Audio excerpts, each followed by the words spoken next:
Memang saya bertugas di masjid tu. Saya sebagai siok masa budak-budak.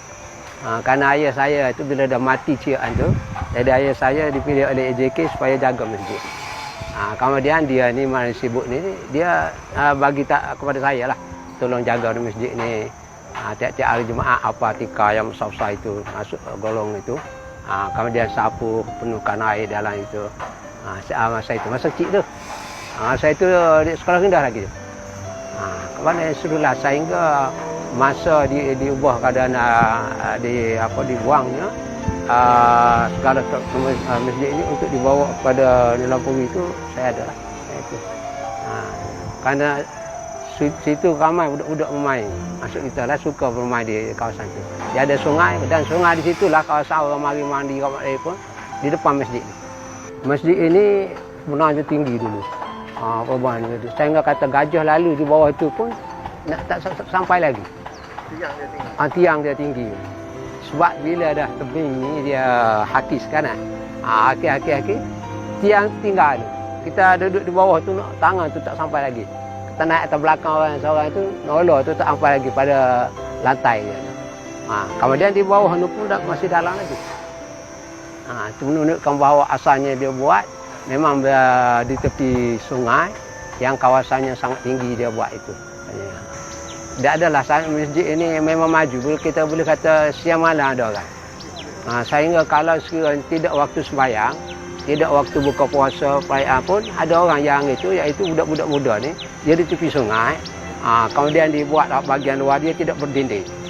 Jadi ramailah orang pergi. Kalau kita sekarang ni melepoh. Anak-anak muda duduk bercakap kat situ dan malam-malam kemudian dulu tidak ada macam TV yang enak. Jadi dulu orang buah-buah di gerak-gerak di daerah itu, di wakaf. Dan tempat salah satunya ialah di Masjid Kapal Laut. Kemudian bila dia pergi ni, dia pergi tidur di Masjid Kapal Laut. Situ. Jadi tak putus. Bila dikatakan 24 jam tu ada. Tambah-tambah lagi dari segi imarah jemaah memang ramai lah. Itu. Kemudian tiap-tiap hari-hari kebesaran memang hidup itu. Jatuh kuasa duluan. Dan saya budak-budak tapi kita dapat merasa dah. Tiap-tiap itu kerana ayah saya ni orang yang seolah-olah jadi hamba kepada masjid itulah. Jadi orang nak apa-apa panggil dia. Jadi kita bersama dia itu kita dapat merasai. Dan satu kerugian lah dipindahkan. Tetapi oleh kerana pada masa itu tak boleh nak fikir dah satu cara nak menyelamatkan dia. Terpaksa serah kepada pihak-pihak yang tertentu untuk menyelamatkan kerana nak menyelamat dia dari segi sejarah tadi. Susahlah itu. Pada masa itu nak fikir. Tapi perasaan tu nak. Sehinggalah bila kampung ini nak buat benteng di sungai ini dan yang berhormat Menteri Besar kita mencadangkan supaya Masjid Kapal Laut buat alik solat. Letak di kawasan ini. Sebagai anak jati kapal laut dan juga kita sekarang dah jadi imam kapal laut serta mewakili kepada seluruh anak kapal laut, ini adalah suatu sumbangan yang sangat besar. Bukan saja bagi penduduk kita kapal laut ini, kembalinya ini bahkan niat asal. Para wali dikatakan ini adalah masjid dibina oleh para wali yang dulu pendakwah serta dengan negara. Sebab tak ada dalam Malaysia ini satu masjid yang lebih bersejarah daripada masjid-masjid lain. Terima kasihlah kepada pihak yang telah terutama sekali kepada MB kita yang telah berusaha. Itu memang hak dia itu sendiri. Kerana ada sebahagian daripada dia kata Menteri Besar tidak selayaknya, tidak patutlah nak bawa ini. Tidak ada apa sumbangan yang besar untuk tapi bila kita tengok gitu merupakan satu sumbangan yang sangat besar daripada Menteri Besar untuk penduduk kapal laut ini serta kepada negara Malaysia ini dan begitu juga kepada pihak yang berwajib yang berusaha untuk membawa kembali Masjid Kapal Laut ini.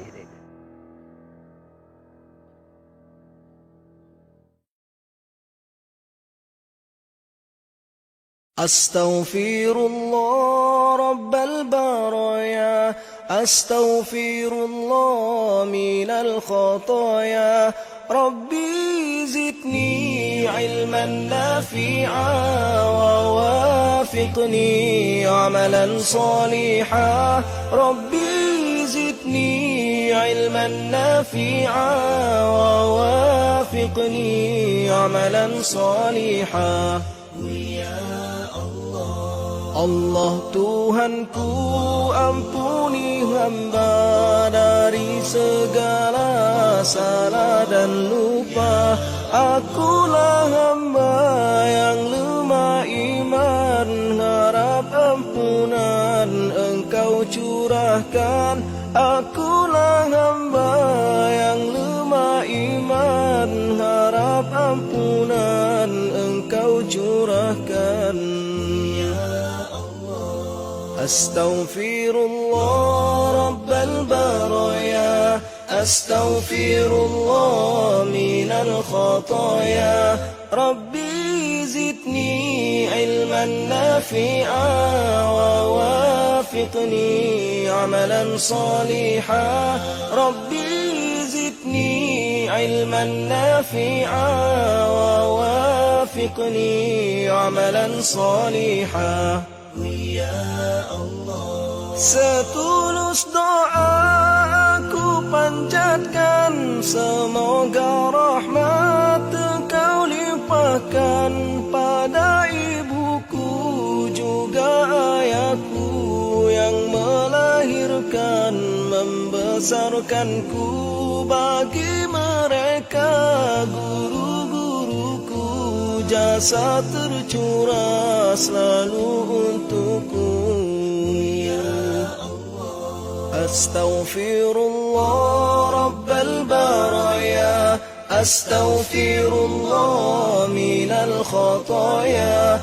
Rabbi zidni ilman nafi'a wa wafiqni amalan saliha.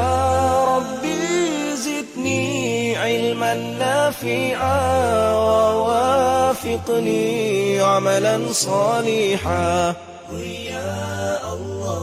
Berilah hamba ilmu berguna untuk pelita di dalam jiwa. Kuatkan iman di dalam dada, tunduk patuh padamu semata.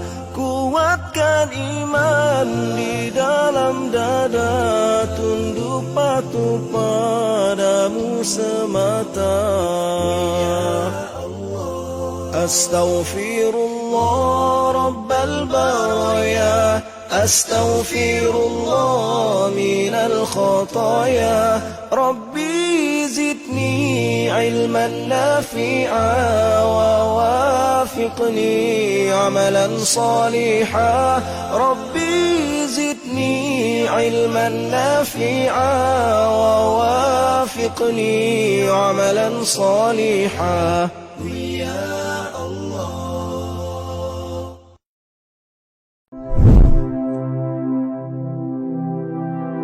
Bantuan pandemik COVID-19 Kerajaan Negeri Kelantan.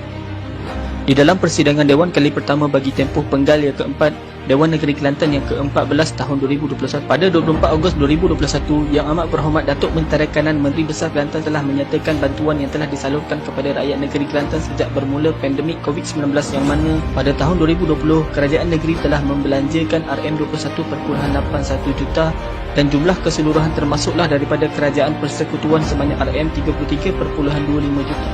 Antara bantuan pandemik COVID-19 pada tahun 2020 adalah bantuan asnaf dan armalah yang berjumlah RM5.1 juta, bantuan bakul makanan bagi rakyat yang terkesan yang berjumlah RM8.04 juta, program pengurusan danyah COVID-19 yang berjumlah RM3.25 juta, bayaran allowance dan penyediaan makanan frontliner yang berjumlah RM1.38 juta, pakej rancangan PBT dan agensi kerajaan. Bantuan ini berjumlah RM15.48 juta. Manakala pada tahun ini sehingga bulan Julai 2021, Kerajaan Negeri telah membelanjakan RM32.27 juta. Sebanyak RM18.77 juta adalah dari Kerajaan Negeri Kelantan dan sebanyak RM13.5 juta adalah dari Kerajaan Persekutuan. Antara perbelanjaan yang telah dilaksanakan adalah RM6.96 juta bagi rakyat yang terjejas Seterusnya, RM 0.1 juta untuk program pengurusan daniah COVID-19.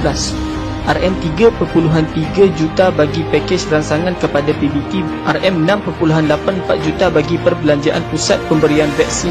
RM 8.31 juta untuk bantuan bakul makanan. RM 0.2 juta bagi bayaran penyediaan makanan kepada frontliner.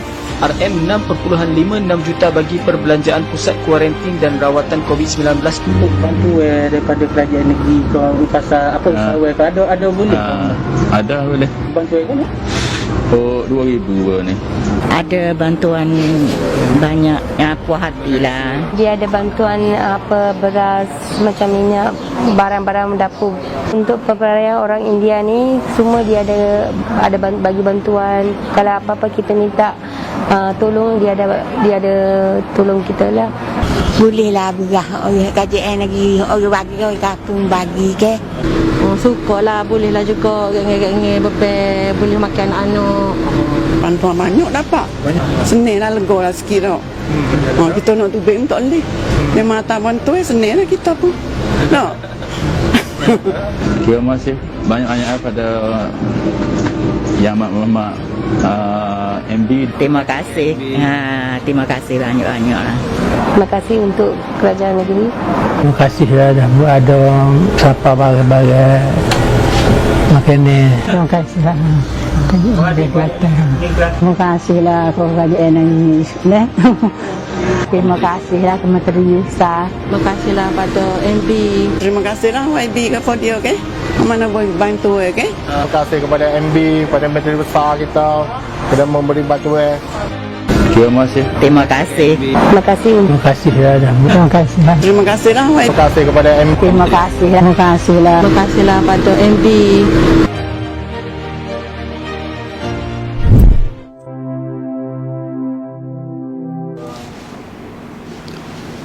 Assalamualaikum warahmatullahi wabarakatuh. A'udzu billahi minasyaitonir rajim. Bismillahirrahmanirrahim. Alhamdulillahirabbil alamin. Wassalatu wassalamu ala asyrafil anbiya'i wal mursalin sayyidina Muhammad wa ala alihi wa sahbihi ajma'in. Subhanaka la ilma lana illa ma 'allamtana innaka antal alimul hakim. Wa la haula wa la quwwata illa billahil aliyyil azim. Allahumma inna nas'aluka ilman nafi'a wa nas'aluka rizqan tayyiba wa nas'aluka amalan mutaqabbala. Allahumma inna na'udzu bika min ilmin la yanfa' wa qalbin la yakhsha' wa amalin la yurfa' wa du'a'in la yusma'. Allahumma la tu'akhirni bima yaqulun waghfir li mimma la ya'lamun waj'alni khairan mimma yazunnun, amma ba'd. Alhamdulillah, syukur kepada Allah Subhanahu wa taala kerana Allah Subhanahu wa taala memberi peluang dan juga ruang kepada kita dapat bersama-sama pada malam ini untuk kita sama-sama menambahkan ilmu pengetahuan, untuk kita sama-sama menambahkan keimanan kita dan ketakwaan kita kepada Allah Subhanahu wa taala. Mudah-mudahan pertemuan kita pada malam ini diberkati dan dirahmati oleh Allah Subhanahu wa taala. Insya-Allah perkongsian kita pada malam ini berkaitan dengan adab dengan orang kafir. Al-adabu ma'al kufar. Adab bersama-sama dengan orang kafir.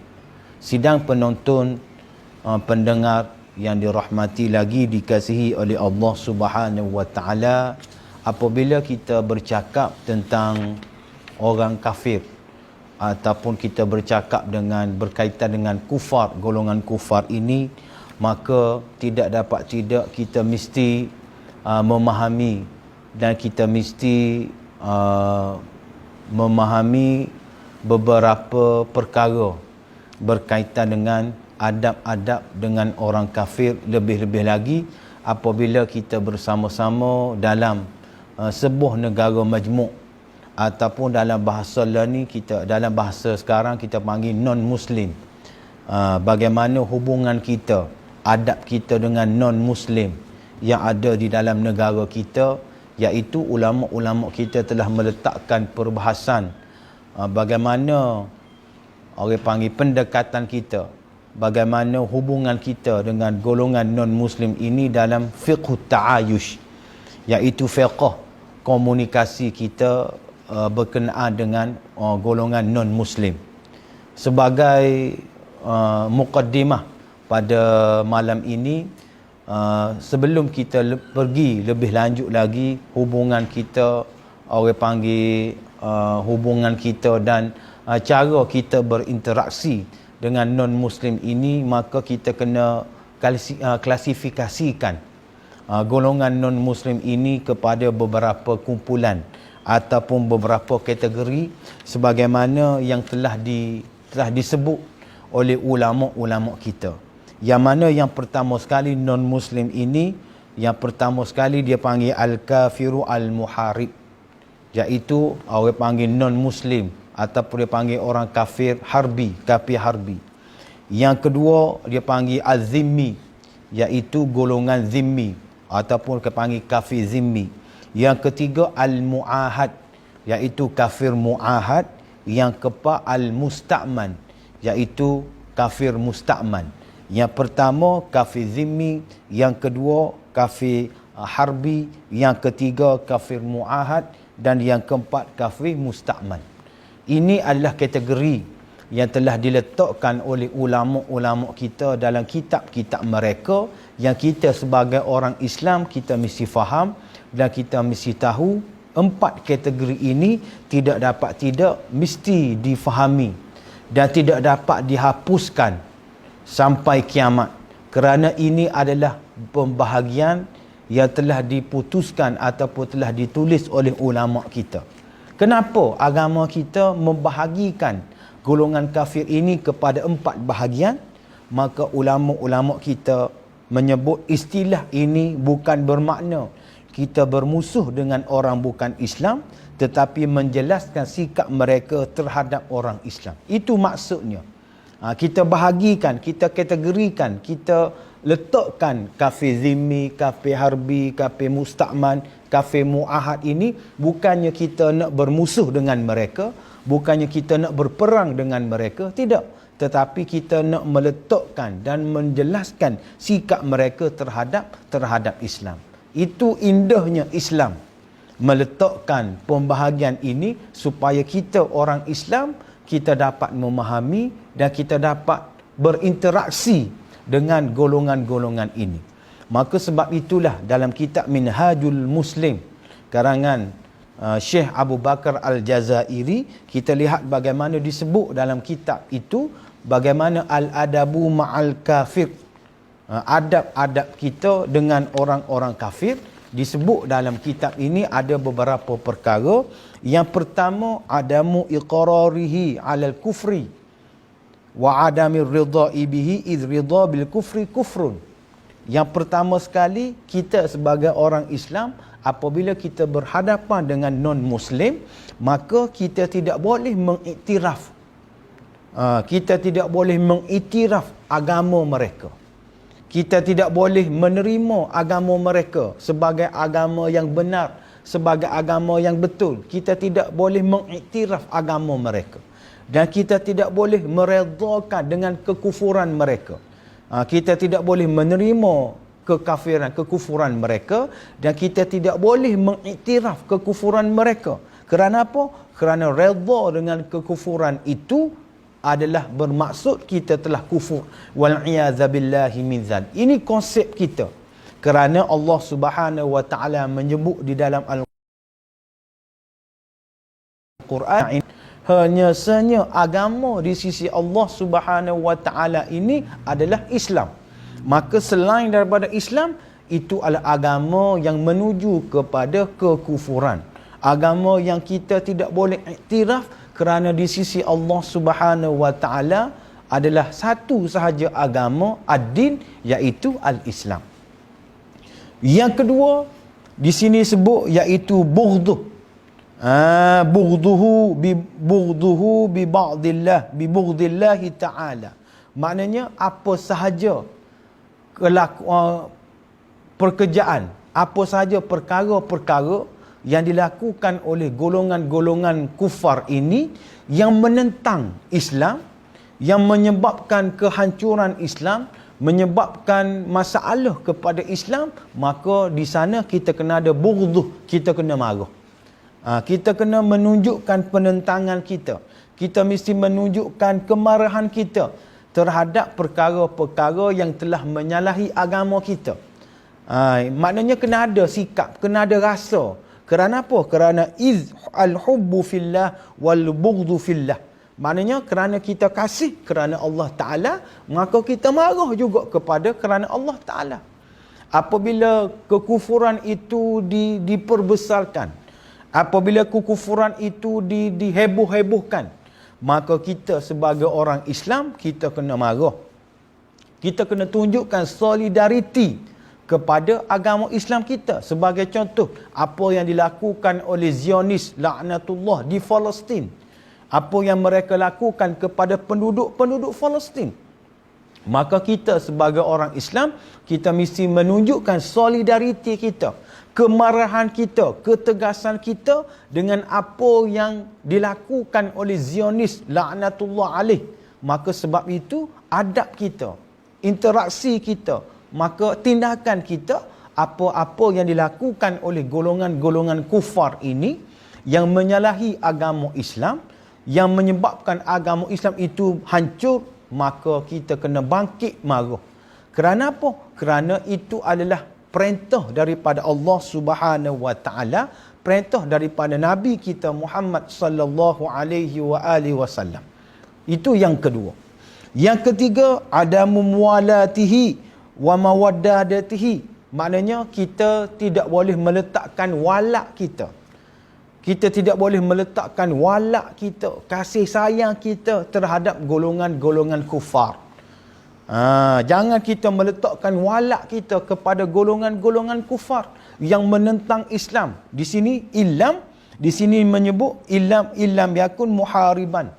Maknanya apabila golongan-golongan kufar, kita tidak boleh melakukan maksiat, melakukan kemungkaran, melakukan perkara-perkara yang buruk, maka yang keempat di sini, maka kita kena bangkit menentang. Sekiranya golongan itu golongan muhariban, iaitu golongan kufar, orang panggil kafir harbi. Golongan yang menentang Islam, golongan yang menunjukkan penentangan yang jelas-jelas terhadap agama Islam. Sebagai contoh, Zionis yang berada di Palestin. Ini maka kita tidak boleh walak kepada mereka, kerana walak ini hanya kepada Allah Subhanahu wa taala, hanya kepada Rasul, dan hanya kepada orang-orang yang beriman kepada Allah Subhanahu wa taala. Ini penegasan daripada ulama-ulama kita bahawasanya 3 perkara apabila berkaitan dengan golongan kufar ini, kita tidak ada kompromi, kita tidak ada toleransi. Iaitu yang pertama, sebagaimana yang saya sebutkan tadi, kita tidak boleh mengiktiraf kekufuran mereka. Yang kedua, kita tidak boleh walak kepada golongan-golongan kufar ini. Yang ketiga, kita mesti bangkit menentang. Bangkit menentang dengan kemarahan kita, dengan solidariti kita, dengan tunjuk perasaan kita, dengan kita bangkitkan semangat kita menentang golongan-golongan kufar ini, yang mana golongan-golongan ini yang dikatakan sebagai muhariban, iaitu golongan kafir harbi, ataupun dalam bahasa lain kita panggil non-muslim yang ekstrim. Golongan-golongan non-muslim yang ekstrim, yang menentang Islam secara jelas, yang menolak Islam dengan secara jelas, yang memburuk-burukkan Islam dengan secara jelas. Maka 3 perkara ini apabila berlaku bermulanya daripada golongan-golongan kufar yang muhariban, yang ekstrim, maka kita tidak ada kompromi, kita tidak boleh bertolak ansur, maka kita kena menentang dengan penuh perasaan, dengan penuh kesungguhan. Kerana apa? Kerana ini adalah perintah daripada Allah Subhanahu wa taala. Kita bangkit marah, maka kita dapat pahala daripada Allah Ta'ala. Tetapi wal'iyadzabillahi min zalik, apabila berhadapan dengan golongan muhariban ini, iaitu golongan yang ekstrim ini, apabila kita berkasih sayang dengan mereka, maka itu adalah murka daripada Allah Subhanahu wa taala. Kerana apa? Kerana mereka menentang Islam, tetapi kita telah menunjukkan kebaikan kita, menunjukkan orang panggil kelembutan kita, maka itu adalah perkara yang dilarang oleh Allah Subhanahu wa taala. Itu adalah kategori-kategori ataupun adab-adab kita apabila berhadapan dengan golongan kufar yang muhariban ataupun kita panggil non-muslim yang ekstrim. Maka bagaimana pula kita berhadapan dengan golongan-golongan kufar, golongan-golongan non-muslim yang muahad, yang musta'man, yang dalam bahasa kita panggil ahlu zimmah, iaitu golongan orang panggil non-muslim yang mu'tadil, yang tidak melakukan orang panggil perancangan jahat, yang tidak menentang Islam, yang tidak mengkritik Islam dengan secara terang-terangan. Mereka boleh hidup bersama-sama dengan orang Islam, boleh orang panggil tidak melakukan penyeksaan, tidak melakukan keburukan, tidak melakukan perkara-perkara yang jahat terhadap orang Islam. Bagaimana pula interaksi kita dengan golongan-golongan ini? Sebab itu saya sebut di awal-awal rancangan tadi, kita kena faham tentang pembahagian golongan-golongan non-muslim ini supaya kita tidak keliru. Bahagian yang pertama tadi iaitu golongan orang panggil muhariban, non-muslim yang ekstrim, maka 3 tindakan yang kita mesti lakukan kepada mereka. Maka bagaimana pula dengan non-muslim yang baik dengan kita? Sebagai contoh, jiran kita bertukar hadiah dengan dia, bertukar-tukar makanan, juadah makanan dengan mereka, ataupun kita panggil ahli zimmi, ahlu zimmah. Bagaimana hubungan kita dengan mereka? Maka kita lihat bagaimana Profesor Dr. Yusuf Al-Qardawi, dia telah menulis satu kitab yang bertajuk Ghairul Muslimin fil Mujtama'i Al-Islami. Golongan non-muslim dalam masyarakat Islam. Golongan bukan Islam dalam masyarakat Islam. Non-muslim dalam masyarakat Islam. Apakah interaksi kita apabila kita berhadapan dengan golongan non-muslim yang tidak ekstrim, yang boleh berbaik-baik dengan kita, yang boleh orang panggil bertukar juadah dengan kita, boleh orang panggil duduk semeja, makan dan juga minum bersama-sama dengan kita. Maka Profesor Dr. Yusuf Qardawi telah menyebut kepada kita huququ ahli zimmah fil Islam. Hak-hak ahli zimmah ataupun hak-hak non-muslim yang tidak ekstrim ini, kita kena jaga mereka dalam 7 perkara. 7 perkara yang kita kena jaga mereka. Yang pertama sekali, haqqul himayah, iaitu penjagaan daripada diceroboh secara haram, secara luaran dan juga dalaman. Maknanya haqqul himayah, iaitu kita kena jaga, orang panggil penjagaan mereka daripada sudut orang panggil maruah mereka. Kita tidak boleh masuk, kita tidak boleh pecah rumah mereka sesuka hati. Kita tidak boleh merosakkan harta benda mereka dan juga sebagainya. Itu panggil hakul himayah. Kita kena jaga mereka ini daripada dicerobohi, sama ada daripada luaran dan juga dalaman. Yang kedua, hak himayatud dima wal abdan, iaitu penjagaan darah dan juga tubuh badan. Kita tidak boleh cederakan mereka. Mentang-mentanglah mereka ni non-muslim, kita bunuh mereka sewenang-wenang. Sedangkan mereka ini adalah non-muslim yang mu'tadil, yang ahlu zimmah, orang panggil musta'man, mu'ahad. Maka kita kena jaga darah mereka. Kita kena jaga tubuh badan mereka. Kita tidak boleh mencederakan mereka. Kita tidak boleh mengambil orang panggil darah mereka sewenang-wenang, tidak boleh. Sebagaimana haramnya kita mengambil darah orang Islam, begitu juga lah haram juga kita mengambil darah orang-orang yang bukan Islam, yang tidak ekstrim. Yang ketiga, himayatul amwal, iaitu penjagaan daripada harta benda. Mentang-mentanglah dia ni non-muslim, kita boleh curi duit dia. Kita boleh, kalau dia buka kedai, kita ambil barang dia di kedai tanpa bayaran. Itu adalah perkara yang tidak betul, yang dilarang oleh agama. Yang kelima, hurriyatut tadayyun, iaitu apa? Iaitu kebebasan beragama. Kebebasan beragama yang bermaksud di sini iaitu mereka bebas mengikut agama mereka. Kalau mereka Kristian, Kristianlah mereka. Kalau mereka Buddha, Buddhalah mereka. Kalau mereka Hindu, Hindulah mereka. Kita sebagai orang Islam, la ikraha fiddin. Kita tidak boleh memaksa mereka memeluk agama Islam. Kita tidak boleh meruntuhkan, orang panggil kanisah. Kita tidak boleh merubuhkan gereja, tidak boleh merubuhkan orang panggil kuil dan juga sebagainya dan rumah ibadat mereka. Itu adalah kesalahan dalam agama kita. Tetapi kita tidak mengiktiraf agama mereka ini sebagai agama yang benar, sebagai agama yang betul. Tetapi kita tidak boleh melarang mereka melakukan upacara keagamaan kepada mereka.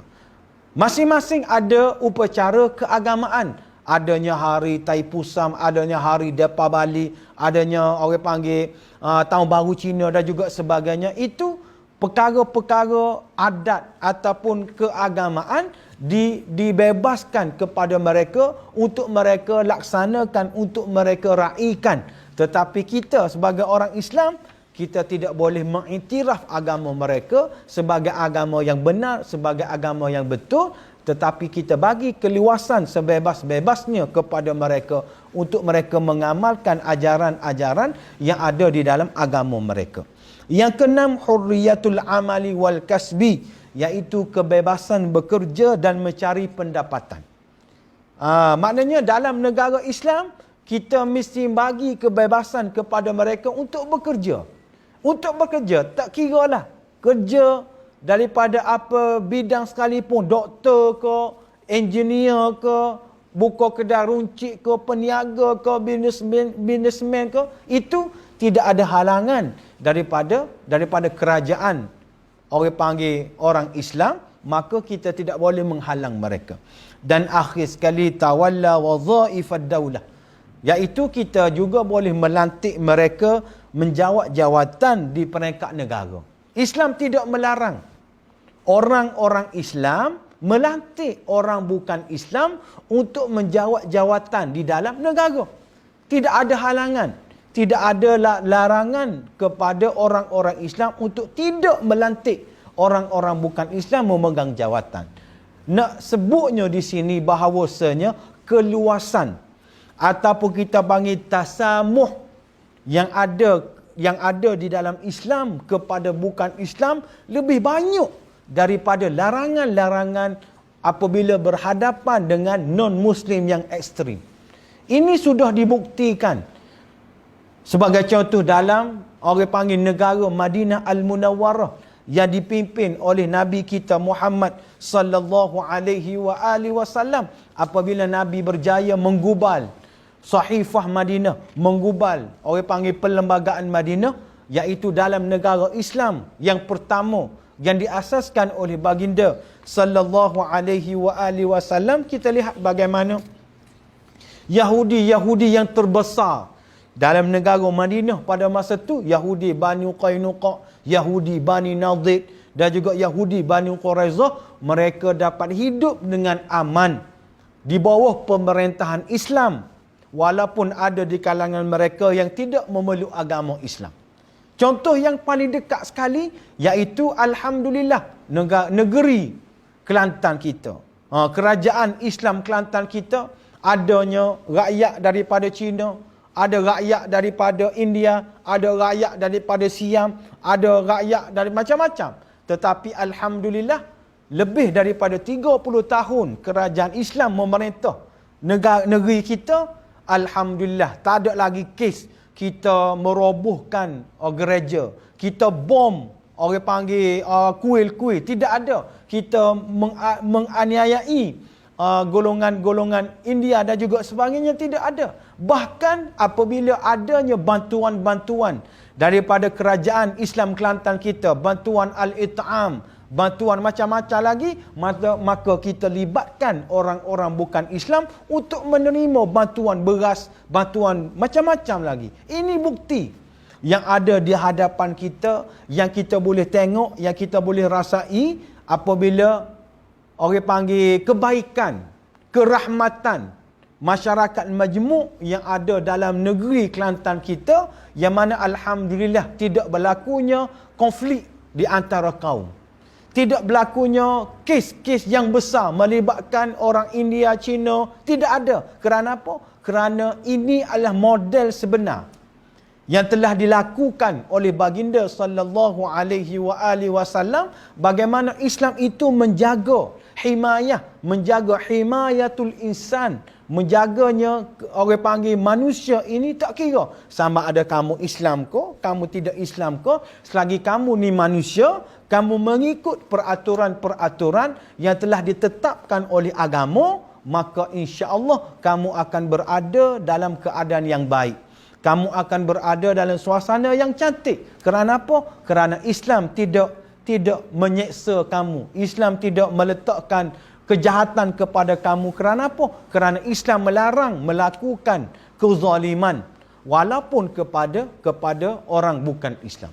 Sebab itu kita kena ingat larangan-larangan tadi yang saya sebutkan di awal tadi hanya kepada golongan-golongan bukan Islam yang ekstrim, yang menentang Islam, yang mengkritik Islam, yang menolak Islam secara terang-terangan, maka kita kena berlawan dengan mereka, kita mesti berperang dengan mereka, kita mesti bangkit menentang mereka. Kerana apa? Kerana itu adalah perintah daripada Allah Subhanahu wa taala. Tetapi apabila berhadapan dengan non-muslim yang mu'tadil, yang mu'ahad, yang zimmi, yang musta'man, maka kita kena jaga 7 himayah yang telah disebut oleh Profesor Dr. Yusuf Qaradawi tadi. Maka berlakulah sebuah orang panggil negara yang indah, negara yang sejahtera, negara yang baik, kerana Allah Subhanahu wa taala menjaga orang-orang Islam dan juga orang-orang bukan Islam. Kerana sebab itulah Allah Subhanahu wa taala menurunkan Al-Quran, menurunkan Islam ini bukan untuk kepada orang Islam sahaja, tetapi untuk manusia itu sendiri, termasuklah kepada orang-orang bukan Islam. Maka sebab itu juga kita ditaklifkan sebagai adab kita sebagai orang Islam juga, maka kita mesti membezakan. Kita secara fizikal, kita mesti membezakan pakaian kita, mesti membezakan orang panggil bentuk tubuh badan kita dengan orang-orang bukan Islam. Sebagai contoh, kita kena simpan janggut ke. Ni nak membezakan kita dengan orang bukan Islam. Kerana orang Islam ini dia disunatkan untuk menjaga, untuk simpan janggut, untuk dandan janggut tu, untuk membezakan kita dengan orang bukan Islam. Itu adab.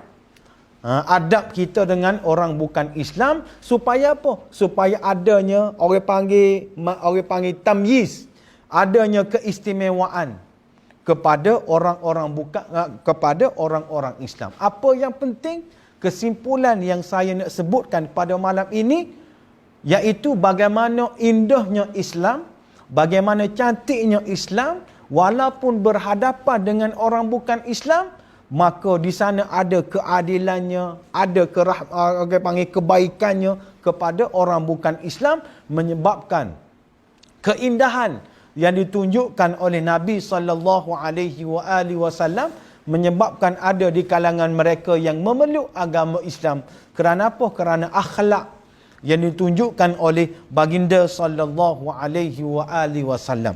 Maka sebab itu, sebagai penutup kuliah kita pada malam ini, rancangan kita pada malam ini, saya nak mengambil kata-kata daripada Profesor Dr. Yusuf Al-Qaradawi dalam kitabnya Ghairul Muslimin fil Mujtama' al-Muslimin, iaitu bagaimana beliau menegaskan kepada kita an-tasamuha al-islamiyya ma'a ghairul muslimin min ahli al-adyanil ukhra haqiqatan thabitatan. Tasamuhnya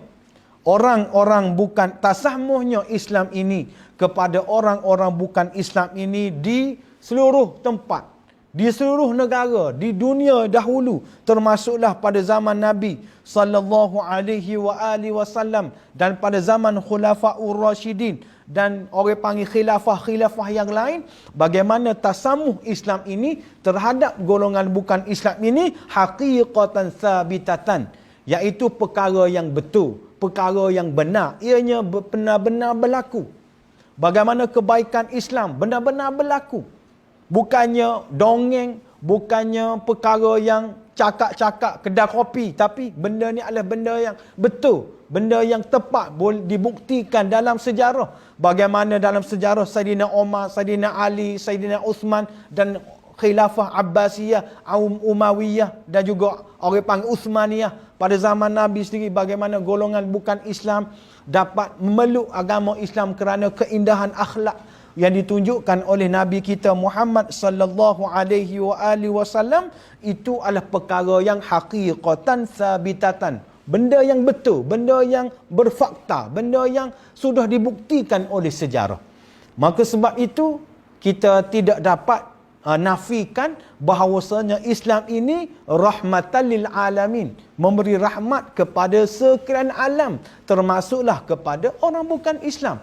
Inilah kehebatan Islam yang Allah Subhanahu wa taala anugerahkan kepada agama Islam, tidak ada kepada agama-agama yang lain, menyebabkan akhir sekali orang bukan Islam memeluk agama Islam.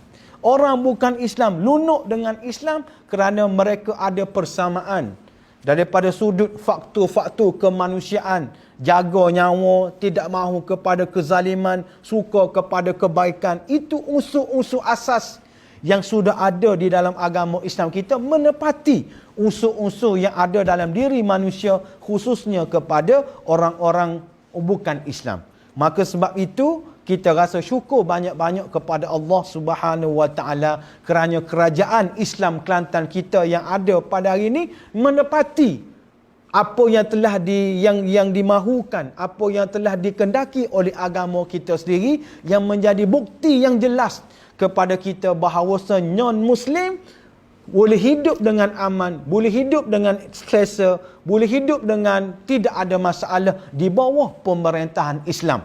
Ini menafikan bahawasanya Islam ini adalah ekstrim, Islam ini adalah teroris, Islam ini adalah orang panggil, bahasa Kelantan panggil totok. Ini menafikan tomahan-tomahan daripada pihak-pihak non-Muslim yang ekstrim, bahawasanya Islam ini adalah agama yang tasamuh, yang memberi kebaikan, yang memberi orang panggil kebaikan kepada orang-orang bukan Islam. Akhir sekali mereka belajar tentang Islam, daripada hari ke hari, akhir sekali mereka memeluk agama Islam. Itulah kejayaan yang paling besar sekali yang kita inginkan, iaitu orang bukan Islam dia boleh bersama-sama dengan orang Islam, boleh menerima pemerintahan Islam, dan mereka dapat merasakan selamatnya mereka.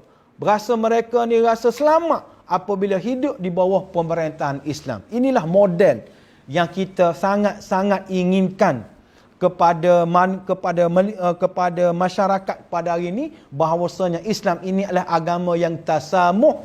Tetapi tasamuh Islam itu ada hadnya, ada limitnya, ada orang panggil ada limitnya, ada hadnya. Apabila adanya golongan non-Muslim yang ekstrim ini, maka kita mesti marah, kita mesti menunjukkan solidariti kita mesti menunjukkan orang panggil keizzahan kita terhadap Islam. Maka di sana adanya benda yang dikecualikan, itu biasa. Maka sebab itu Islam ini keseluruhannya adalah agama yang tasamuh. Buktinya mana? Iaitu kerajaan Islam Kelantan ini yang menjadi bukti dan menjadi fakta sejarah yang tidak boleh dinafikan oleh sesiapa pun. Insya-Allah mudah-mudahan kuliah kita, pertemuan kita pada malam ini diberkati dan juga dirahmati oleh Allah Subhanahu wa taala. Apa yang baik itu datang daripada Allah Subhanahu wa taala, apa yang lemah itu datang daripada kelemahan ana sendiri. Aqulu qali hadza wa sazima li wa lakum. Wassalamu alaikum warahmatullahi wabarakatuh.